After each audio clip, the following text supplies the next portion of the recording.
पूज्य नारायण स्वामी बड़े सिद्ध महापुरुष हुए, वो कह रहे हैं कि नाम कैसे आपका निरंतर चलेगा। इसके लिए जिस वाणी से नाम जप कर रहे हो यदि झूठ बोलोगे, अरे आश्चर्य होता है, झूठ बोल करके तुम सोच रहे हो हम संभाल लेंगे। नहीं नहीं, झूठ तुम्हारा नाश कर रहा है, तुम्हें पता नहीं। जिस जिह्वा से नाम जप कर रहे हो, अगर नाम का विशेष फल प्राप्त करना है, जल्दी फल प्राप्त करना है, आपको दुखों से बचना है, पाप भस्म करना है, तो झूठ बोलना बंद कर दीजिए। क्या बिगड़ जाएगा आपका? सच्ची बोलने में क्या बिगड़ जाएगा? सच्ची बोलना शुरू करोगे, हिम्मत नहीं रह जाएगी पाप करने की। ये जो पाप करने की तुम्हारी हिम्मत पड़ रही, झूठ बोलने के कारण पड़ रही। नहीं, असत्य संपातक पुंजा, सबसे बड़ा पाप झूठ बोलना। उससे क्या होता है? हर चीज हम छुपाना चाहते, किससे? उस सर्वज्ञ परमात्मा से, गुरुदेव से। नहीं, झूठ नहीं। नाम इसीलिए नहीं चल पा रहा, थोड़ी दिन नाम चलाएंगे छूट जाएगा, क्योंकि आप झूठ बोलते हैं, पापाचरण करते हैं। अगर नाम को चलाना है तो नारायण स्वामी जी कह रहे हैं, पहली बात मौन का आश्रय लीजिए, कम बोलिए, अधिकतर चुप रहना सीखिए, तभी नाम चला पाएंगे। जो कार्य कर रहे हैं आप उस पर ध्यान दें, उस कार्य को एकाग्रता पूर्वक करें, वाणी को मौन रखें, उस वाणी से धीरे धीरे नाम उच्चारण करें। कम से कम 24 घंटे में 4 घंटे मौन का तो सबको अभ्यास कर लेना चाहिए।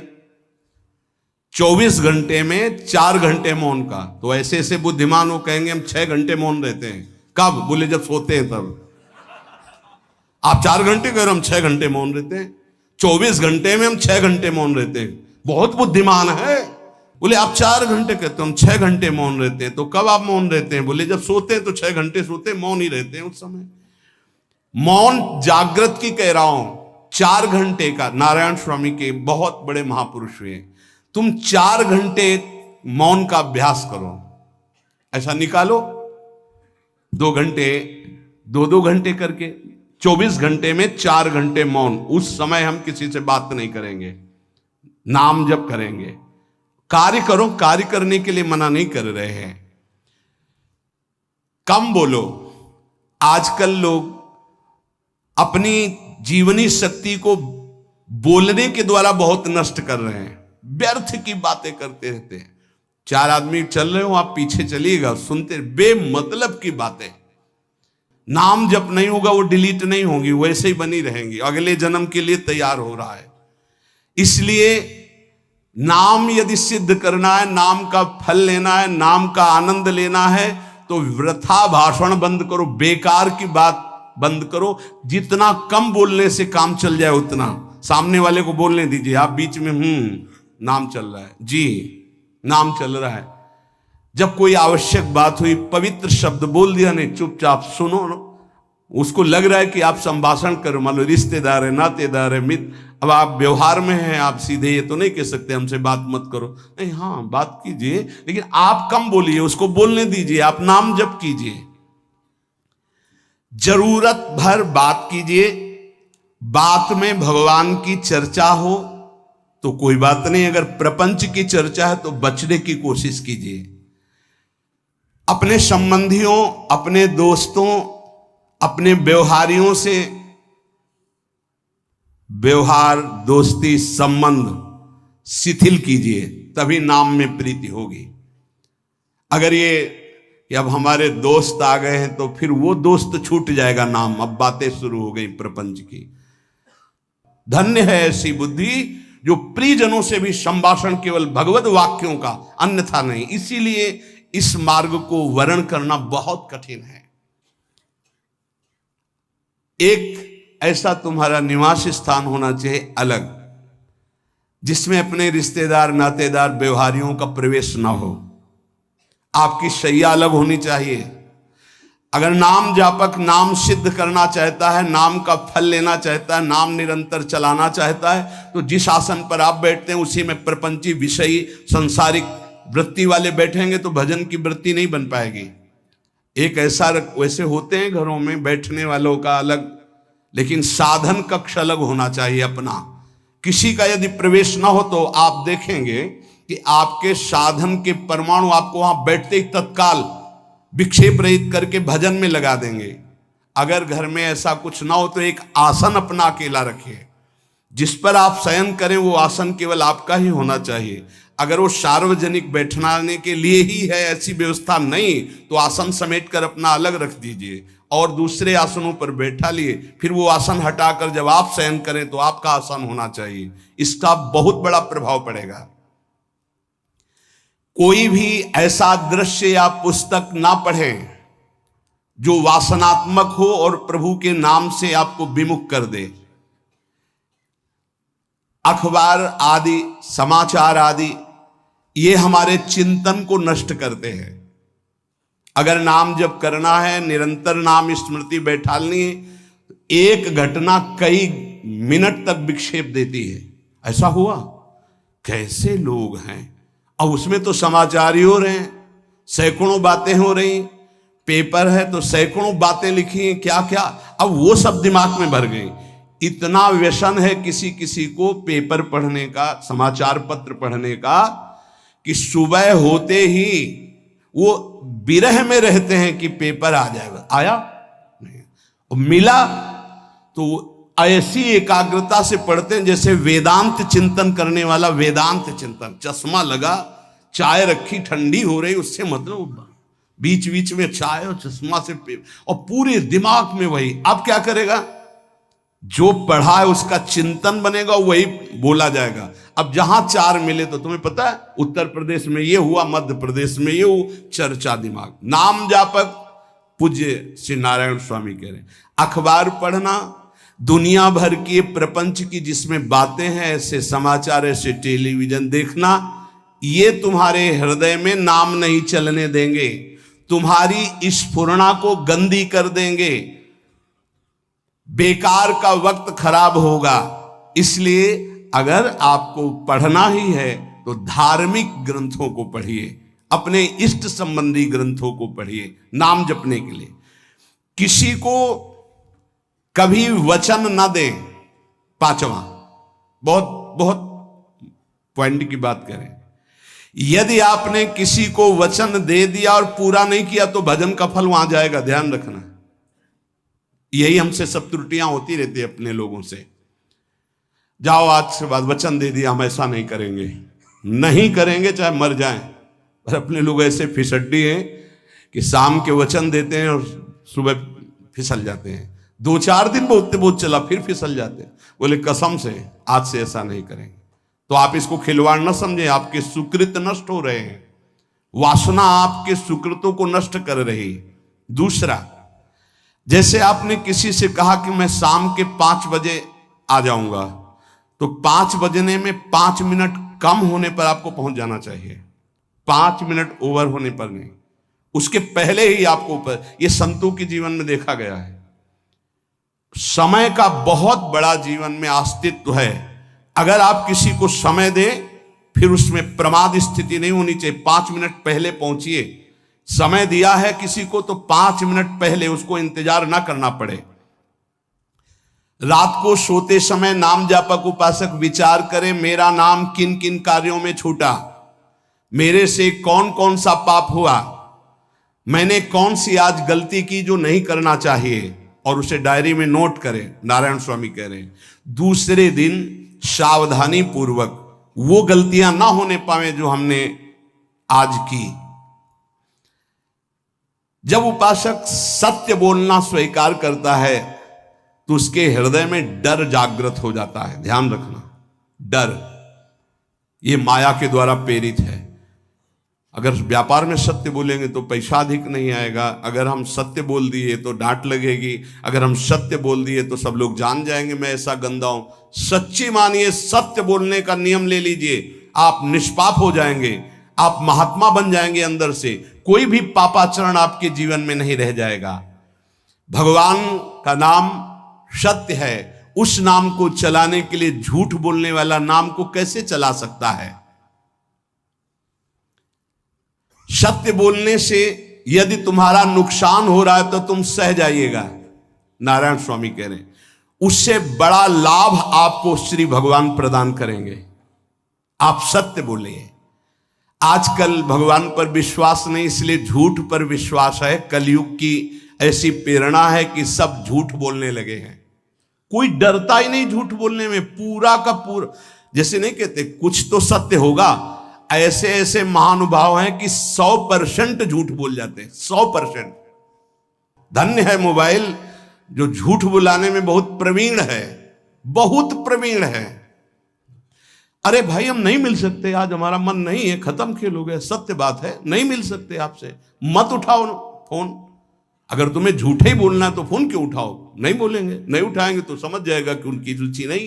ये झूठ क्यों बोलना, सत्य बोलो। झूठ से यदि आप बच गए तो आपके जिह्वा पे नाम निरंतर चलने लगेगा। ये झूठ ही नाम नहीं चलने दे रहा। असत्य आचरण, छुपाने की वृत्ति, असत्य भाषण, ये नाम में प्रीति नहीं। किसी को भी फुसलाने के लिए झूठ मत बोलिए। सत्य बोलने का अभ्यास कर लिए तो पापी जीव भी महात्मा बन जाए। सत्य आवश्यक है। एक बड़े कागज पर ऐसी जगह लिख के रख लो जहां तुम उठते बैठते देखते हो कि मुझे सत्य बोलने का नियम लेना है, झूठ नहीं बोलना है। सत्य साधन कर लो, फिर देखो नाम कैसे चलता है। तपस्या, बड़े बड़े पुण्य, बड़े बड़े तीर्थ स्नान उतना पवित्र नहीं करेंगे जितना सत्य बोलने से होगा। पर बहुत कठिन है इस समय सत्य बोलना। मतलब बात बात पे असत्य का ही वर्ताव हो रहा है, असत्य का अच्छा, ये कोई संसारी आदमी में नहीं, कुछ ऐसे होंगे जो सत्य की वार्ता करते नहीं। प्रायः क्या जाता है, झूठ बोलने में बोल दिया और सामने वाला राजी हो गया, हम निकल गए। लेकिन सत्य ना होने के कारण आप में सत्य आचरण, सत्य स्वरूप भगवान का नाम, भगवान को कहा गया सत्य नारायण, वो नाम नहीं चलेगा। भजन करने का पहला साधन है सत्य बोलना। जबान से सत्य बोला जाए। और भजन की संख्या प्रारंभ में जरूर लेनी चाहिए। यदि 10 माला का नियम लिया, 20 माला का नियम लिया, तो उसे निर्वाह करो। जैसे यहां शरणागति मंत्र मिलता है तो 11 माला प्रारंभ में दी जाती कि आपको करना ही है, ज्यादा हो जाए वो ठीक, 11 से कम वो कभी जीवन में नहीं। अपने जीवन में गुरु आज्ञा 11 माला तो करनी है, हर समय करना है। पर ये मन थोड़े दिन तो नियम में चलेगा, इसके बाद छोड़ देगा। दीक्षा तब लेनी चाहिए जब गुरु आज्ञा पे चलने की हिम्मत हो, नहीं तो ऐसे ही नाम जपो करो। जब नियम मिल गया 11 माला तो चाहे प्राण निकल जाए, हमको 11 माला पूरे करने, प्राण निकलने तक गुरु आज्ञा का पालन करना है। यदि आप नाम जब अधिक मात्रा में नहीं करेंगे तो जो आपको नाम मिला है उसका फल आपको अनुभव में नहीं आएगा। क्यों? क्योंकि नाम का हिस्सेदारी होती है, भजन की हिस्सेदारी होती है। जैसे किसी ने प्रणाम किया, वो भजन लिया। गृहस्थी को इसीलिए मना किया कि रास्ते में परिक्रमा मार्ग में हलवा पूड़ी ये सब बट रहा है, हाथ मत फैलाओ।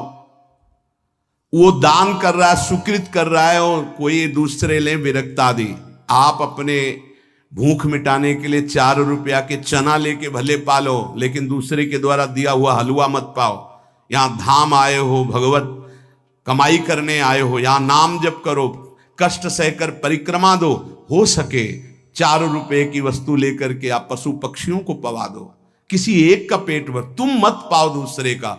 तुम चाहो तो उपवास कर सकते हो, या प्राण पोषण के लिए रूखा सूखा थोड़ा खा लो। ये दूसरे के आराम से धाम में हम आए 2-4 दिन खूब खाए पिए नहीं, भागीदारी हो जाएगी तुम्हारे पुण्यों की। वहां ऐसे फ्री नहीं है कुछ। भजन का भागीदार राजा भी होता है, जिसके राज्य में रह रहे हैं। जो अन्न देता है वो भजन का, जो वस्त्र देता है वो भजन। इसीलिए गृहस्थ को कहीं कुछ भी स्वीकार नहीं करना चाहिए। ये बहुत ध्यान रखें। अगर आप कहीं तीर्थ साधु आश्रम कहीं जाते हैं, कोशिश कीजिए कि किसी से सेवा ना ले, और अगर सेवा ले तो उसके अनुसार फिर अर्थ दे दें। अगर आपने वहां भोजन पाया, पान पाया, तो उसके अनुसार सोच ले कि अगर हम इतना खरीदते तो कितने का मिलता, वो दे दिया तो आपका भजन बच गया। कभी आपको कोई प्रणाम नमस्कार करे, तत्काल बराबर प्रणाम करो। किसी को अपना भजन का हिस्सेदारी नहीं, सबका मंगल हो। ये भजन जितना बढ़ेगा तो आपको भगवदाकार कर देगा। दिन रात 24 घंटे में 21,600 श्वास चलती है। 21,600 श्वास में 6 घंटा तो सोने के चले जाते, उसमें तो चेतना नहीं रहती। अब हमको अगर 21,600 नाम हमको जपने को मिल जाए तो हमारी हर श्वास सार्थक हो जाए। जो हम 5-6 घंटा सोते हैं उसमें जिनका अभ्यास है तो बात अलग है, नहीं तो वो व्यर्थ जाती है। तो हमें एक श्वास में कई नाम जपने का अभ्यास करना चाहिए, जिससे 200 माला फेरने पर ये 21,600 श्वासों की गणना पूरी होती है।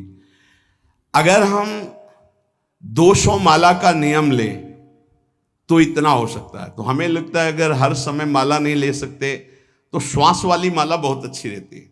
श्वास में 4 बार खींचो, 4 बार नाम लेते हुए छोड़ो। दूसरा साधन,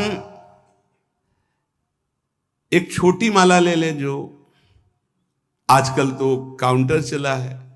काउंटर में ज्यादा सुविधा संसार के क्रियाओं में रहने वालों को होती कि क्या अपनी जेब में डाल लिया। तीसरा साधन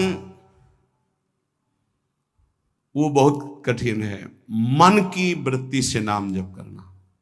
माला, श्वास और मन की वृत्ति, उसमें श्वास की भी गणना का ध्यान नहीं रहता, उसमें केवल चिंतन होता है,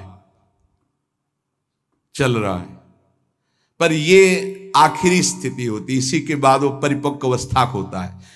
जिह्वा से धीरे धीरे नाम उच्चारण करते हुए ये पहला अभ्यास है।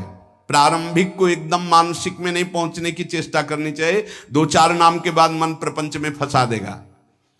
दूसरा अभ्यास कंठ से में, जैसे हम जिह्वा से राधा वल्लभ श्री राधा वल्लभ श्री राधा वल्लभ श्री, इसे वाचिक जप कहते हैं। मंत्र नहीं होगा, ऐसे नाम होगा। फिर उपांश ऐसे, फिर कंठ से चलता है, फिर हृदय से चलने लगता है, फिर नाभि से चलता है। जिसका नाभि से चलने लगता है उसका परावाणी के द्वारा भजन, वो सिद्ध पुरुष कहा जाता है। 4 वाणी, परा, पश्यंती, मध्यमा, वैखरी। वैखरी जो बोल रहे हैं, जो कंठ से, फिर हृदय से पश्यंती, परा नाभि से, मूलाधार केंद्र से लेकर के संपूर्ण ब्रह्मांड में इसमें नाम गूंज रहा है, वो सिद्ध पुरुष का होता है। पहला अभ्यास जिह्वा हिला करके शुरू करें, राधा राधा राधा राधा। फिर कंठ से, कभी हमारे सदगुरुदेव भगवान को देखना, अगर कोई आ गया और बातचीत का हुआ तो यहां से तत्काल चलता दिखाई देता है ना, कंठ ऐसे ऐसे हिलने लगता है कंठ। अगर शांत बैठे तो फिर नहीं दिखाई देता। अगर कोई है आसपास तो इतनी तीव्रता लगन होती कि कहीं छूट ना जाए नाम। कंठ से विशिष्ट अभ्यासी का, फिर हृदय से परिपक्व अभ्यासी का, और नाभि से सिद्ध महापुरुष का, परावाणी से चलता है। अगर 1 वर्ष तक जिह्वा से अभ्यास किया जाए, ये मैंने किया है, नारायण स्वामी कहते हैं, तो दूसरे वर्ष में कंठ से प्रारंभ हो जाता है। 2 वर्ष कंठ से चले तो अगला हृदय से प्रारंभ हो जाता है, और हृदय से 3 वर्ष चले तो फिर नाभि से 7 वर्ष में नाम सिद्ध हो जाएगा। अगर नियम पूर्वक झूठ ना बोले, सत्य आचरण करे, ऐसे नाम जप करे। हम ये कहते हैं कि चलो थोड़ा धीमे ही सही, पर 12 वर्ष में तो आपको सिद्ध हो जाना चाहिए। 12 वर्ष, यहां बोले 30 वर्ष के 50 वर्ष हो गए साधन करते हो, ज्यों कहते हो कोई परिवर्तन नहीं। इसका मतलब अंदर से नाम नहीं चलाया जा रहा, नाम में रुचि नहीं। 12 वर्ष में तो भगवत साक्षात्कार करके जागृत स्वप्न सुषुप्ति अवस्था पर विजय प्राप्त कर लेता है साधक। ऐसा ही स्वामी जी ने किया। नारायण नारायण नारायण नारायण नारायण, ऐसी सिद्धावस्था हो गई थी। एक टाट की लंगोटी, एक रस्सी कमर में, बस। बड़े ही उच्च कोट और बहुत बड़े अरब खरबपति घर के बालक थे। सारी सिद्धियां उसके पैरों में लौटने लगती हैं, जिसका नाभि से भजन प्रारंभ हो जाता है, परावाणी से। अजपा जाप उसे ही कहते हैं जो नाभि से होता है। अजपा जाप करने वाले उपासक में जो अजपा जाप करने की चाह रखते हैं, पहला भोजन पर ध्यान दे, सात्विक भोजन, पवित्र भोजन। भाई नाम का स्वाद नहीं मिला तो कुछ लोग जो है बहुत प्रसन्न होते हैं जब सांसारिक पदार्थ आता है। बड़ी कृपा श्री ठाकुर जी की रही है कि इस विषय पर जो है बहुत परिपक्व किया है। रोटी नहीं मिली, ये रबड़ी रसगुल्ला की तो बात जाने दो। गंगा का किनारा, गांव में जाना नहीं, जो आकाश वृत्ति से वो आ जाए वही। आप लोगों को तो रोटी तो मिल रही है। पहला नाम सिद्ध करने के लिए भोजन सात्विक और थोड़ा, अगर एक समय पाके निर्वाह कर लो तो अच्छा, नहीं तो 2 समय, 3 समय पाने का तो अधिकार ही नहीं साधक को। भगवान की बड़ी कृपा है, जब भूख थी तब था नहीं, और जब है तो भोजन नहीं पा सकते। वो बड़ा लीला बिहारी है। जब भूख थी तब भोजन नहीं, और जब भोजन है तो नियम कानून इसके लग गए हैं, ये इतना इतना। दूसरा, पहला भोजन पर पवित्र। देखो नाम जप के लिए बहुत आवश्यक है, यही जीवन है कि अगर आप नाम जप करने लगे तो हमारा बोलना, हमारा जीना सार्थक हो जाएगा। अगर नाम जप आपको करना है तो पवित्र भोजन होना चाहिए। 2 टाइम भोजन पाना है तो थोड़ा थोड़ा पाओ, पेट ना भरने पाए, ऐसा ना लगने की वजन बढ़ गया है। वजन बढ़ गया है तो भजन घट गया है, वजन घट गया तो भजन बढ़ गया है। देखो तुम्हारे संसारिक संबंधी माता पिता चाहेंगे कि तुम्हारा चिकना शरीर होना चाहिए, हष्ट पुष्ट होना चाहिए, लेकिन हम चाहेंगे कि तुम्हारा भजन पुष्ट होना चाहिए, भगवदाकार वृत्ति होना चाहिए। शरीर तो आज है, कल नहीं रहेगा, चाहे जितना चिकना कर लो। संसारिक माता पिता के प्यार में और गुरु के प्यार में यही अंतर है। वो आपके स्वरूप को पुष्ट करेगा तो शरीर तो अपने आप, मन प्रसन्न है तो वो स्वस्थ है, अस्वस्थ होने पर भी स्वस्थ है। अगर शरीर स्वस्थ है और काम वासना है, नाना प्रकार की चिंताएं, ये थोड़ी माता पिता दूर कर पाएंगे। वो तो तपस्या और साधना से ही दूर होती है, ध्यान रख लीजिए। अधिक भोजन पाना, शरीर को बहुत पुष्ट बलवान कर लेना, तो हर इंद्रियों को भोग देना पड़ेगा आपको। वो कोई तपस्वी होता है, जो तपस्वी होता है वो संयमी होता है, जो संयमी होता है उसके चर्बी नहीं होती, ध्यान रखना। युक्ताहार विहार से, प्राण पोषण के लिए केवल शरीर में अन्न जाए तब नाम में प्रीति होगी। खाते खाते अनेकों जन्म व्यतीत हो गए, वर्षों व्यतीत हो गए, अरे अब तो भजन कर लो, कहां तक खाओगे? ये नरक कुंड है, डाला विष्ठा बन गया। नींद, एक नियम बना लो कि इतना ही सोना है। पता नहीं सोने में कौन सा सुख, नींद में केवल एक बात का सुख होता है, आपका संसार का चिंतन नहीं होता, तो आप जो शांत रहते हैं वो सुख होता है, लेकिन वो तमोगुणी सुख है। अगर आप जागृत में संसार का चिंतन न होने दें और भगवत चिंतन कर रहे हैं तो आप महापुरुष हो जाएंगे। सो सो के जीवन क्यों बर्बाद करते हैं? एक टाइम रखिए सोने का, बस। ये कोई तुम्हारा सुख नहीं है, ये तमोगुणी सुख है। निद्रा आलस्य प्रमादोत्तम तत्तामस मुदाहृतम। और एक बात समझ लो, यद तज्ञे विस्मि परिणामे अमृतोपमम, जिसमें विष जैसा शुरुआत में लगता है उसका परिणाम अमृत होता है, और जिसकी शुरुआत अमृत जैसी लगती है उसका परिणाम विष होता है। प्रातःकालीन उठ करके सत्संग में आना विष जैसा लगता है, लेकिन उठ के आ रहे हो तो इसका फल अमृत होगा। ब्रह्म मुहूर्त में सो रहे हैं, जीवन बर्बाद कर रहे हैं, अरे ब्रह्म मुहूर्त में उठिए, स्नान कीजिए और सच्चिदानंद भगवान में चित्त को जोड़िए। ये विष जैसा लगता है, परिणाम अमृत जैसा होता है। तीसरा, 24 घंटे में 1 घंटे का तो एकांतवास करना सीख ही लो, चाहे गृहस्थ हो चाहे कोई भी हो।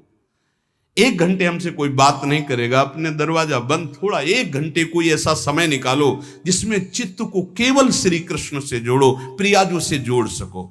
चौथा, विरक्त साधक, तकिया गद्दा,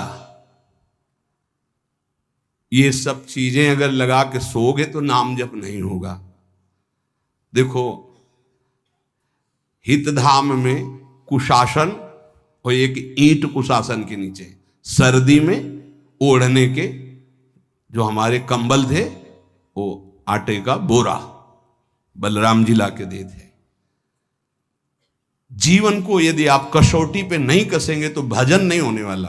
अब तो शरीर रोग से ग्रसित है, आप चाहे जहां रखो चाहे जैसे रखो, प्रिया जो जाने। जब तक हमें भगवदाकार वृत्ति ना हो जाए तब तक विषयों को स्वीकार नहीं। ऐसे हैं साधक, बड़ा सुख मिलता है। एक ऐसे पड़ा हुआ है आसन, उनके कमरे में जाके देखिए, केवल आसन ही है। कितने ऐसे साधक राधा के कुंज में रहते हैं जिनकी चटाई केवल है, न तकिया है, न गद्दा है, न कोई। उसी चटाई को ऐसे खड़ा कर दिया, बिछा लिया, बस उसी में पड़े, भोजन मिला पा लिया, ऐसे रह रहे हैं। कमरे में देखो जाके तो ऐसा लगेगा कि इसमें कोई रहता ही नहीं, कुछ है ही नहीं, केवल चटाई है। तकिया गद्दा विशेष विलासिता की वस्तुएं तो नाम जप नहीं होने वाला, ध्यान रखना। जहां पड़े आराम से नींद आ जाएगी, सो जाएंगे, और जब तो नींद उतनी आएगी जितनी आवश्यकता है। भजन का खजाना तिजोरी में रखें, कभी किसी से बताएं नहीं कि आपका भजन कितने माला कितना होता है। पूज्य नारायण स्वामी जी कह रहे हैं, भजन को खजाने में रखने का मतलब है लूटने वाले डाकू माया भेजती है, काम क्रोध लोभ मोह मद मत्सर आदि, और प्रिय गृहस्थ भगत आदि। कैसे प्रिय गृहस्थ? स्वामी जी अब ये सब आप ही कहा है, बहुत बीमार है, आप देखना। ठीक है, दूसरे की दुख निवृत्ति करना संत का स्वभाव होता है, पर हम जिस मार्ग के पथिक हैं, हमारा कर्तव्य है। हमारे पास हमारे प्रभु के सिवा कोई नहीं, हमारा जो कुछ है वो प्रभु हैं। ए भैया, जैसा श्री जी चाहेंगे वही सब मंगल करेंगे, ये शब्द होना चाहिए। उससे उसका भी मंगल होगा, आपकी भक्ति पुष्ट होगी। कभी भी जो गृहस्थ में भजन करता है, किसी भी तरह का किसी से भी कोई प्रतिग्रह ना ले। नहीं ले लो, ये लो ही बढ़िया है, रख लो। नहीं महाराज, हमारा ये मार्किन का गमछा ही काफी है हमारे लिए। नहीं नहीं नहीं, ये प्रसाद पाल, हाँ इतना किनका दे दीजिए, भगवत प्रसाद है, ये हमारे लिए पर्याप्त। गृहस्थी में अगर आप भजन करते हैं तो अपने भजन को बचाने के लिए किसी से भी दान पुण्य, किसी का भी बट रहा है वो स्वीकार न करें, किसी से प्रणाम नमस्कार, किसी से अपनी सुविधा सेवा स्वीकार न करें। और जो विरक्त है उसको ध्यान रखना चाहिए कि हमारा जीवन केवल जगत मंगल के लिए विश्वेश्वर भगवान को समर्पित जीवन है। ना हम किसी को शाप दे सकते हैं, ना किसी को वरदान दे सकते हैं। सेवक स्वामी की इच्छा को देखता है, ऐसा ऐसा, हाँ प्रियाजू की जैसी इच्छा होगी वैसा। नहीं, आप ऐसा नहीं, प्रियाजू का बस जबान से कभी ना किसी के प्रति शाप का, और ना हरिराम व्यास जी ने कहा है कि शाप और वरदान हमारे स्वामी की, तो हमें हर बार में यही बोलना है, जैसी प्रियाजू की इच्छा, जैसी श्यामाजू की इच्छा। नहीं, आप कुछ कह दीजिए तो राधा राधा राधा, नहीं कैसे मंगल होगा, आशीर्वाद दीजिए राधा राधा राधा, बहुत संभाल के। महात्माओं को इस बात में सावधान रखना चाहिए कि ये माया ममता का रूप धारण करके तुम्हारी तिजोरी को खाली कर देगी। खजाना लूटने के लिए माया बहुत अनुभवी महापुरुष है, सेवक के रूप में आती है, खास सेवक बनकर। आज तक जहां दगा हुआ है तो खास से हुआ है। जब वृक्ष कटने लगे तो आपस में बात की, भाई ऐसा कौन आ गया जो हमें काट सकता है? बोले हमारा कोई मिल गया। तो कुल्हाड़ में जो बेट है ना, बोले मिल गया कोई हमारा। खास बन करके आती है माया, सेवक सेविका रूप लेके। बहुत अनुभव की बात महापुरुषों की, मान लीजिए विरक्त जनों के लिए खास बात है। सेवक सेविका रूप रख करके माया आएगी। इसके बाद अगर आपने स्वीकार किया, फिर तुम सेवक होगे, वो स्वामी होगी। समझ रहे हो? बहुत अंदर से इस बात को समझ लीजिए। अगर आपको भगवत प्राप्ति करनी है तो जब तक शरीर में श्वास रहे सेवा मत स्वीकार करना किसी की। कपड़ा धुलाना, खाना पीना, भीख मांग के खाओ, भिक्षा अन्न, या आकाशवृत्ति से जियो। जैसे मना ना कपड़ा धो पाओ तो उतने पहनो जितना धो पाओ। किसी को अपनी सेवा में प्रवेश मत होने दो। अपने शरीर की सेवा, अपने जीवन की सेवा जब तक श्वास है तब तक स्वयं करो, नहीं तो तब लग जोगी जगत गुरु, जब लग रहे निराश, जब आशा मन में भई, जब गुरु और जोगी दास। इसलिए होश में परमार्थ के पथिक को कभी किसी की सेवा नहीं लेनी चाहिए, कभी किसी को सेवक नहीं बनाना चाहिए। भगवत भाव से नेकी कर दरिया में डाल, उपदेश दे दिया, चल अपने मार्ग में। जीवन की ये बात हमारी अनुभव की मान लीजिए। अगर निर्विघ्न पंथ निर्वाह करना है तो कभी किसी को यहां सेवक न बनाया जाए। सेवक सेविका के रूप में स्वीकार करने वाले साधु का हृदय आग की तरह जलने लगता है। जो जिंदगी भर निश्चिंत और निर्भय रहा उसे भयभीत और चिंता युक्त होना पड़ता है। अपने भजन को खास तिजोरी में रखे, अपने में जो सिद्धियां जागृत हो कभी प्रकट ना होने दे, उनका कभी प्रयोग ना करे। एक एक शब्द पर ध्यान देना, उसी को भगवत प्राप्ति होती है जो अपनी सिद्धि को प्रकाशित नहीं करता।